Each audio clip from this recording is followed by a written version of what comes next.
اعوذ باللہ من الشیطان الرجیم بسم اللہ الرحمن الرحیم اللہم صلی علی محمد وعلی آل محمد۔ اللہ جل شانہ کا بے حساب کرم احسان اس ذات کا کہ جس نے ایک دفعہ پھر قرآن مجید سمجھنے کے لیے یہاں پہ ہمیں اکٹھا کر دیا۔ آج ہم انشاءاللہ چھٹا پارہ سورہ المائدہ کی آیت نمبر 65 سے اپنا سبق شروع کریں گے۔ سورہ المائدہ آیت نمبر 65۔ اعوذ باللہ من الشیطان الرجیم بسم اللہ الرحمن الرحیم ولو ان اہل الکتاب آمنوا واتقوا لکفرنا عنہم سیئاتہم ولادخلنہم جنات النعیم۔ ولو ان، اور اگر اہل الکتاب، اہل کتاب یعنی یہود اور نصارہ، آمنو ایمان لے آتے، ایمان اہل کتاب اگر ایمان لے آتے کس پہ؟ نبی کریم صلی اللہ علیہ وآلہ وسلم کی نبوت پہ اور اس قرآن پہ ایمان لے آتے، واتقوا، اور اللہ سے تقوی اختیار کرتے، یعنی ایمان لاتے اور ایمان کے بعد اعمال صالحہ کرتے، عمل کرتے، اللہ نے جو حکم دیے ان کو پورا کرتے، لکفرنا، تو ہم ضرور دور کرتے، اللہ کی ذات ضرور دور فرما دیتی، انہم، ان سے، سیئاتہم، ان کے گناہ، جو کمی کوتاہی غلطیاں پیچھے آگے زندگی میں ہونے والی ہیں۔ جب انسان ایمان لاتا ہے اور اعمال صالح پہ عمل کرنے کی پوری اپنی کوشش کرتا ہے، جتنی اللہ نے ہمت عقل سمجھ دی ہوتی ہے اس کے، تو یہ اللہ تعالیٰ اپنا قانون فطرت بتا رہے ہیں کہ ہم اس سے گناہوں سے درگزر فرماتے ہیں، کفرانے ڈھانک دیتے ہیں، وہ نظر ہی نہیں آتے کسی کو، نہ فرشتوں کو، نہ میزان پہ وہ سامنے آئیں گے۔ اللہ تو سب کو جانتا ہے، لیکن اللہ خود ہی ان کو ڈھانپ دے گا، ان کو ختم کر دے گا ان کی برائیاں۔ تو یہی اگر اہل کتاب ایمان لاتے ان کو بھی یہ سہولت ملتی، ان کو بھی یہ اللہ کا فضل ملتا۔ ایک تو یہ کام ہوتا، اور دوسرا کیا ہوتا؟ ولا ادخلنہم، اور ہم ضرور داخل کرتے ان کو، اللہ ضرور داخل کرے گا ان کو بھی اور ایسے لوگوں کو بھی جو ایمان لانے والے اور نیک اعمال کرنے والے لوگ، اللہ کی ایمان کے زندگی گزارنے والے ہیں، ضرور ان کو داخل فرمائیں گے جنات النعیم، جنتوں میں جو نعمتوں سے بھری ہوئی ہوں۔ ان نعمتوں کا کوئی تصور نہیں کر سکتا، وہ جنتیں بھی عطا فرمائیں گے اور گناہ بھی دور فرمائیں گے، اتنا اللہ فضل کریں گے۔ یعنی کوئی کتنا ہی گناہ گار کیوں نہ ہو، جب وہ ایمان لے آتا ہے، یعنی توبہ کر لیتا ہے، اگر پہلی دفعہ ہے تو وہ کلمہ طیبہ پڑھے گا، کلمہ شہادت پڑھے گا، اور اگر وہ پہلے ہی مسلمان ہے اور گناہ گار ہے تو پھر وہ کیا، اس کو وہ توبہ کرے گا اور اپنے ایمان کی تجدید کرے گا، نیک اعمال کرے گا، اللہ تعالیٰ اس کو ضرور معافی عطا فرمائیں گے۔ یہ خود اللہ تعالیٰ فرما رہے ہیں، اللہ کو کوئی کچھ نہیں کہہ سکتا، اپنا مرضی سے کہہ رہے ہیں، اور اللہ تعالیٰ ان کو جنت بھری نعمتیں عطا فرمائے گا آخرت میں، اور اصل یہی کامیابی ہے انسان کی۔ یہ اہل کتاب کو بھی دعوت ہے اور ہر انسان کے لیے بھی دعوت ہے، جو نبی کریم صلی اللہ علیہ وسلم کی امت میں بھی ہیں، جو گناہ گار لوگ ہیں، یہ اللہ تعالیٰ ان کو بھی دعوت دے رہے ہیں۔ وَلَوْ أَنَّهُمْ، اور اگر وہ اقاموا التوراۃ والانجیل، اگر وہ قائم رکھتے تورات کو اور انجیل کو، قائم رکھنے یعنی جیسے نماز قائم کرنا ہے کہ نماز کو اس کے فرائض، سنت اور واجبات کے ساتھ ادا کرنا، اسی طریقے سے تورات اور انجیل کو قائم رکھنے کا مطلب ہے کہ تورات اور انجیل کے اندر اللہ تعالیٰ نے جتنے احکامات دیے ہیں ان پہ عمل کرنا، ان کو سمجھنا، خود عمل کرنا، اس کو دوسروں تک پہنچانا، یہ اللہ تعالیٰ کے ہے کہ تورات اور انجیل کو قائم رکھنا۔ آج ہمارے لیے کیا حکم ہے کہ ہم قرآن کو قائم رکھیں، قرآن کے اندر جو حکم ہے ہم ان کو پڑھیں، سمجھیں، اس پہ عمل کریں اور اس کو دوسروں تک پہنچائیں، اپنے آنے والی نسل تک۔ یہ دوسروں تک پہنچانے والا سلسلہ ہے، تو آج ہم 1450 1500 سال بعد بھی الحمدللہ مسلمان ہیں اور انشاءاللہ قیامت تک رہیں گے۔ اگر یہ پہنچانے کا سلسلہ ختم ہو جائے تو پھر تو یہ بات ہی ختم ہو جائے نا، آگے تو یہ چلے ہی نہیں۔ لیکن نہیں، اللہ کی رحمت، اللہ کا فضل، جیسے قرآن کی حفاظت،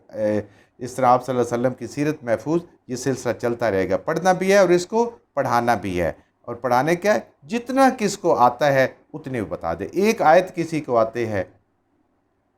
وہ اس کا کام ہے اس کو آگے پہنچا دینا۔ ایک حکم کسی کو پتہ ہے قرآن کا، نبی کریم صلی اللہ علیہ وسلم کی سیرت کا، وہ آگے پہنچا دینا۔ وما انزل الیہم من ربہم، اور جو کچھ اتارا گیا ہے طرف ان کی ان کے پروردگار، یعنی جو محمد رسول اللہ صلی اللہ علیہ وآلہ وسلم پہ اللہ نے اتارا ہے قرآن، اس پہ بھی ایمان لاتے، اس پہ بھی قائم ہو جاتے۔ اگر تورات اور انجیل پہ قائم ہوتے تو قرآن کی، نبی کریم صلی اللہ علیہ وسلم کی پوری بشارتیں اس کے اندر موجود ہیں،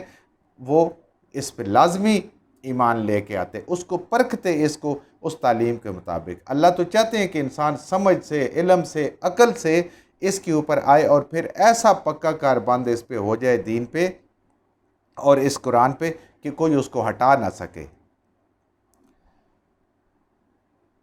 لا اکلو، تو ضرور کھاتے، من فوقہم، اوپر سے، وہ من تحت ارجلہم، اور نیچے پاؤں کی طرف سے۔ یعنی دیکھیں کتنی بڑی، جو انسان دنیا کے لیے دن رات انسان نے ایک کیا ہوا ہے، محنت کر رہا ہے، دو نوکریاں کر رہے ہیں، اچھے سے اچھی پڑھائیاں اس دنیا کو اچھا کرنے کے لیے، اللہ فرما رہے ہیں، اللہ ایک ہمیں اپنا فارمولہ بتا رہے ہیں، ایک معیار بتا رہے ہیں کہ اگر انسان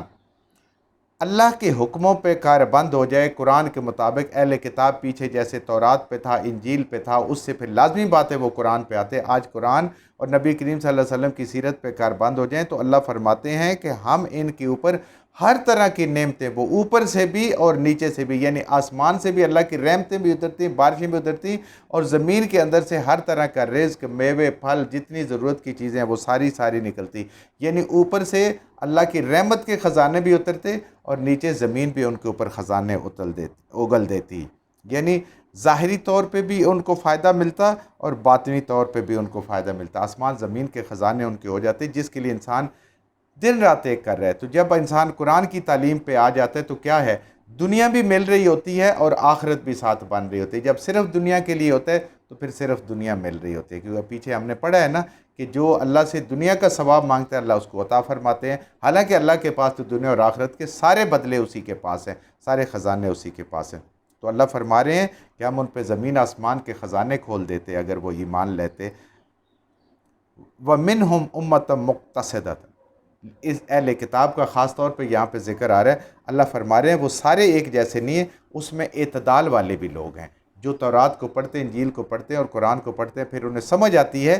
کہ یہ سب اللہ کی کتابیں ہیں اور ایک جیسی ہیں، ایک ہی احکام ہے۔ اب اگلی شریعت آگے وہ اس پہ آ جاتے ہیں، اللہ فرما رہے ہیں کہ ان کے اندر ایک ایسا گروہ بھی ہے جو اعتدال پہ قائم رہنے والا ہے، جو میانہ روی اختیار کرنے والا ہے، وَكَثِيرًا، اور بہت ایک اکثریت ہے ان کی، منہم، ان میں سے، ساء ما یعملون، وہ بہت برے اعمال کرتے ہیں، گناہ کے اعمال کرتے ہیں۔ کیوں؟ نہ ان کا عمل تورات کے مطابق اپنے وقت میں، نہ انجیل کے مطابق، اور نہ آج قرآن کے مطابق، وہ اس کے بھی زبانی دعوے دار ہیں، عمل نہیں ہے، اور قرآن سے تو ویسے انکار کر رہے ہیں۔ لیکن کچھ لوگ ایسے ہیں، سلیم الفطرت لوگ ایسے، اللہ فرما رہے ہیں کہ جو اس پہ قائم ہے، اعتدال پہ قائم ہے۔ یا ایہا الرسول، اے اللہ کے رسول، اللہ تعالیٰ اپنے پیغمبر، اپنے حبیب صلی اللہ علیہ وآلہ وسلم، محمد رسول اللہ خاتم النبیین سے مخاطب ہیں، فرما رہے ہیں، اللہ فرما رہے ہیں، یا ایہا الرسول، اے میرے پیارے رسول، بلغ ما انزل علیک من ربک، پہنچا دیں، بلغ پہنچا دیں، ما جو کچھ انزل نازل کیا ہے، الیکا آپ کی طرف، من ربک آپ کی رب کی طرف سے، آپ کی رب کی طرف سے جو وہی ہم نے آپ کو نازل کی اس کو لوگوں تک پہنچا دیں،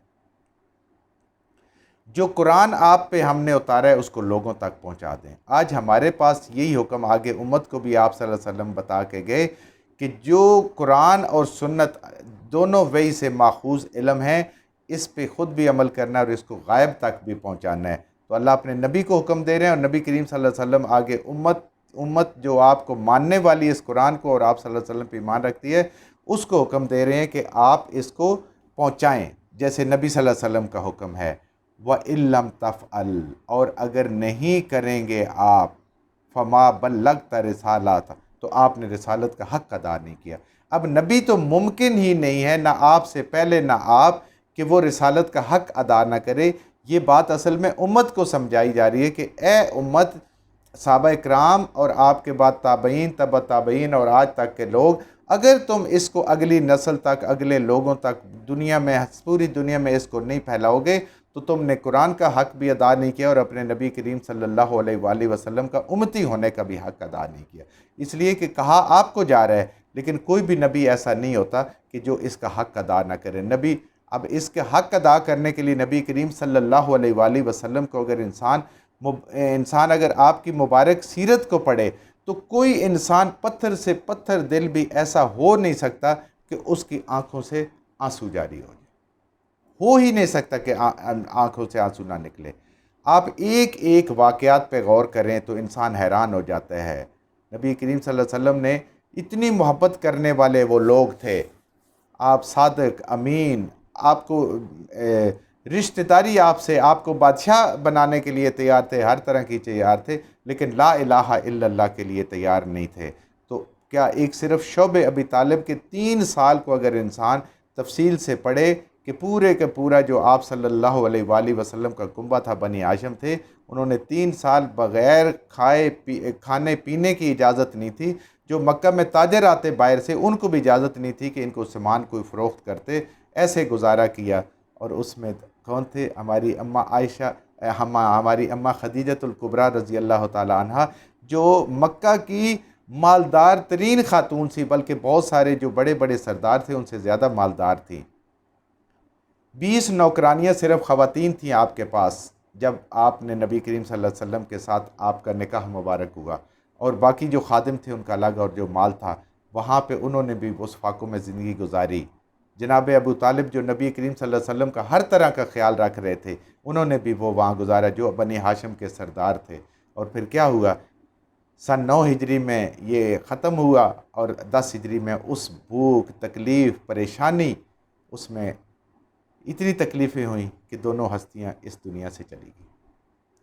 ایک انسان تصور کرے، آج بھی جو لوگ جاتے ہیں عمرے کے لیے، حج کے لیے، بھی صرف اس ایک واقعے کی میں بات کر رہا ہوں، باقی جو ہیں طائف کے سفر ہے، مدینہ کا سفر ہے، جو کفار کی تکلیفیں ہیں وہ تو بے حساب ہیں۔ اگر صرف اس دیا جائے کہ آج بھی وہاں پہ ایسی گرمی ہے کہ انسان وہاں پہ دسمبر میں بھی دھوپ میں کھڑا نہیں ہو سکتا، یہ گرمی ہے، تو کہاں شعب ابی طالب جہاں کپڑے کا بھی اوپر سایہ کوئی نہیں ہے، اور کوئی ایک دن کی بات نہیں ہے، ایک ہفتے کی بات نہیں، ایک مہینے کی بات نہیں ہے، 3 سال کی بات ہے۔ اور اس کے بعد جب وہ معاہدہ دیمک نے چاٹ لیا سوائے اللہ کے نام کے، تو تب جا کے واپس آئے یہ لوگ۔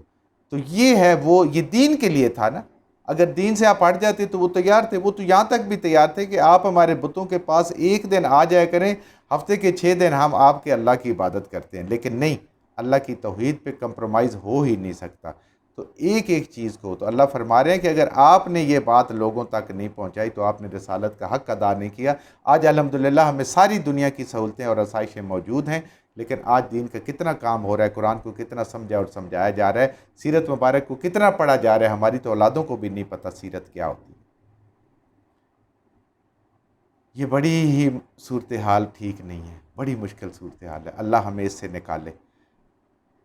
واللہ، اور اللہ، یعصمک کا من الناس، اور اللہ اس کو بچائے گا، یعنی نبی کریم صلی اللہ علیہ وسلم کو بھی، اور جو بھی دین کا کام کرنے والے، اس قرآن کا کام کرنے والے ہیں، لوگوں کے شر سے انہیں اللہ بچائے گا، کیونکہ اس کام میں مخالفت ہے۔ نبی کریم صلی اللہ علیہ وسلم سے لے کر صحابہ کرام سے لے کر اسی کام میں مخالفت ہے۔ باقی آپ ان کی مرضی کریں تو وہ آپ کے ساتھ راضی ہیں، وہ آپ کے ساتھ خوش ہیں، لیکن اس کے اوپر وہ راضی نہیں ہے۔ تو اللہ فرما رہے ہیں لوگوں کی پرواہ نہیں کرنی، لوگوں سے بچانے والا میں ہوں اور میں تمہیں بچاؤں گا۔ ان اللہ لا یہدی القوم الکافرین۔ اتنی تگ و دو، اتنی محنت کے بعد بھی اگر کوئی نہیں مانتا، کفر کرنے والا ہے، تو پھر اللہ اس پہ مورے ضلالت لگا دیں گے، گمراہی کی مور لگ جائے گی، اللہ تعالیٰ اس کو